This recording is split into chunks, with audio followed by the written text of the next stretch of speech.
Hello everybody, welcome back. Yes, I'm still at Old Trafford. Feels like I've been hanging around here for days. Obviously I've been doing some filming for TV down here, but this is the preview ahead of our home game at Spurs, and we've got We Are Tottenham TV lads have came on, and this is how it went on.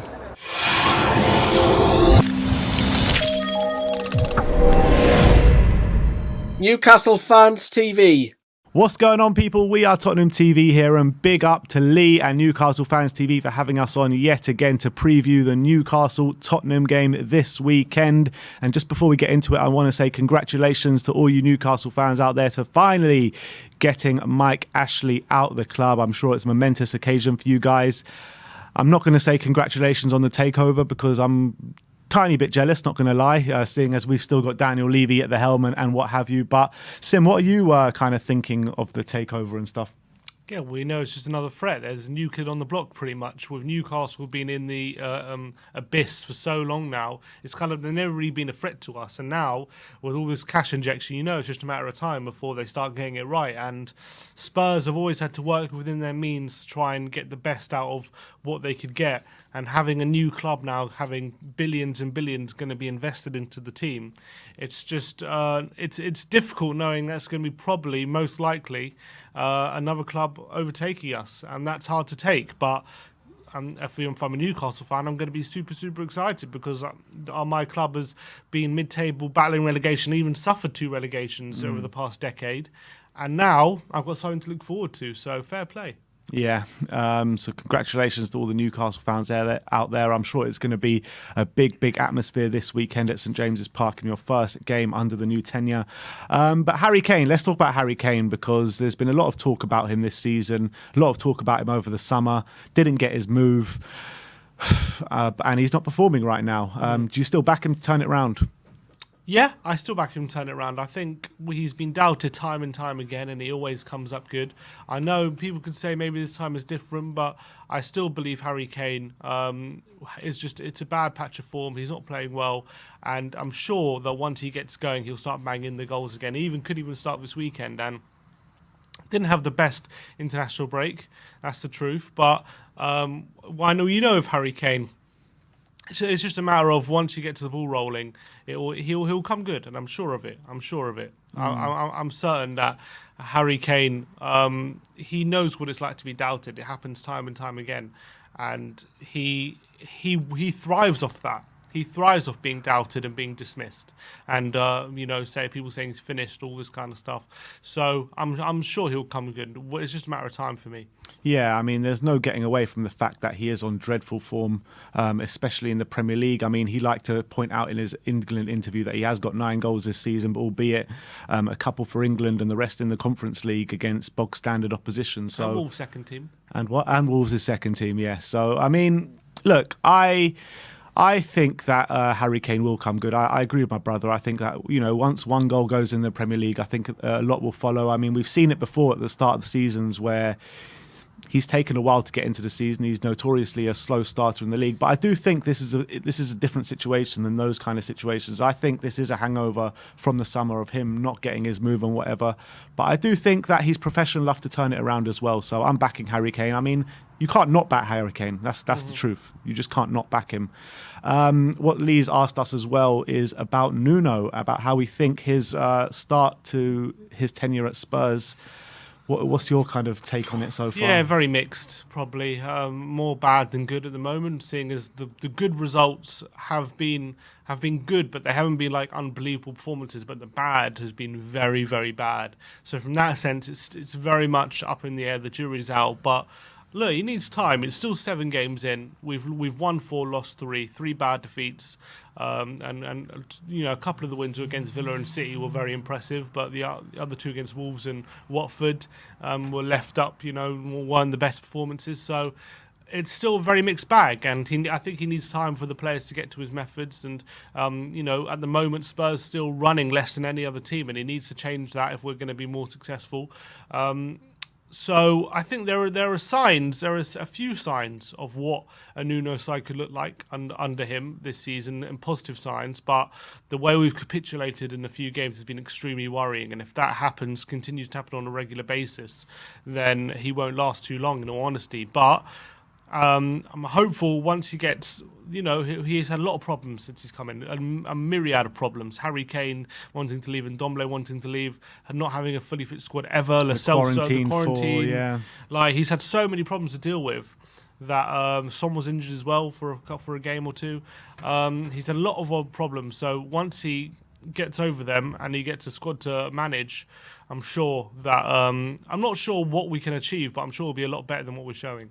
Yeah, I mean, the way I assess Nuno and Spurs' start so far, like you say, it is a mixed bag. It's a complete mixed bag. But I think, like, the good parts of what we've seen, the first half against Chelsea, the Man City game, the Aston Villa game, like you said, there have been really good moments in there to get us excited about, to see what the future holds for Spurs and Nuno. But I think there are very much worrying signs there. His inability to change it during the game. That Arsenal game was the most worrying for me. The second half of the Chelsea game was very worrying. And, even like games that we have won against Wolves and Watford, not the greatest performances, but you get over the line, you get 3 points, you can't really complain. But it's the games that we're not winning. We just look so lacklustre. In that Crystal Palace game, absolutely dreadful. That Arsenal game, I'm going to say it again. I mean, I can't get away from that Arsenal game because it was just so bad. So there are very worrying signs out there. But like you say, like my brother said, like there's been endless amounts of problems for Nuno. So I just want to bide our time, give him the time that he needs to put it right and see where we go, because it's still very early on. So we'll have to see where we go from that. And last bit from us, we're going to give our take on Newcastle and how we think they've been this season.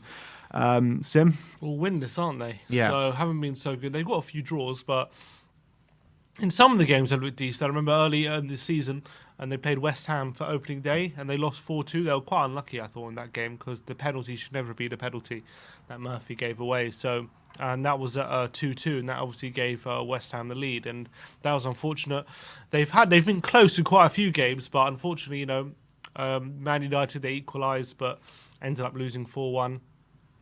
I just think that I think they've been sleepwalking, but I think this takeover should wake them up. Yeah, it should do. I've been very impressed with Saint-Maximin. Yeah, he's I class. think he's been brilliant this season. I think he's really stepped up a new level. I really believe that. And last year and the year before, we were waxing lyrical about him. I think he's a proper talent. And I think he's probably one of the only ones that's going to survive the full rebuild, in my opinion. Him and maybe Callum Wilson as a backup striker or something like that. These two players are the players that are going to survive. I haven't thought much of Newcastle this season so far, seeing as they are winless. Steve Bruce, not with the best brand of football. Same old, isn't it, with them? Yeah, it is same old. But Very pragmatic. I think that they got enough to survive, and that's all they need to do this season, really, is survive. And then they're going to literally, the whole football club is going to completely change top to bottom, isn't it? So I think there's not January, just be in a good position. Yeah, I think it'll be difficult to bring in players in January. I think end of the season. I think not proper players, but I think they'll be able to. Like they'll be able to attract players to improve the team. Don't they? So.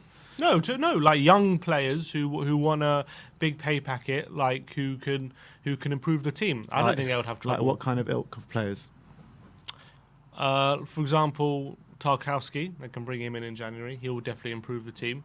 There'll be players from among the Premier League, or even very good Championship players who they can bring in. Yeah, of course they can bring in players from the Championship and from La Liga, and Serie A, Burnley and stuff like that. But I was talking about getting their proper rebuild underway with like these kind of players. That of course it's a process. But some of these players, if they bring them in January, they might even sell them in the summer. No, no, it's a process. Depends who it is. I think they could get some good players in January. I'm not talking about world stars like Mbappe, but I'm talking about players that can get their rebuild underway.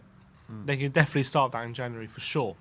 No issue about that. But ultimately, all this season is for Newcastle is a stay-up job. They need to stay up. They need to consolidate their place in the Premier League, and then next year they'll look a lot stronger with the January and the summer transfer window behind them.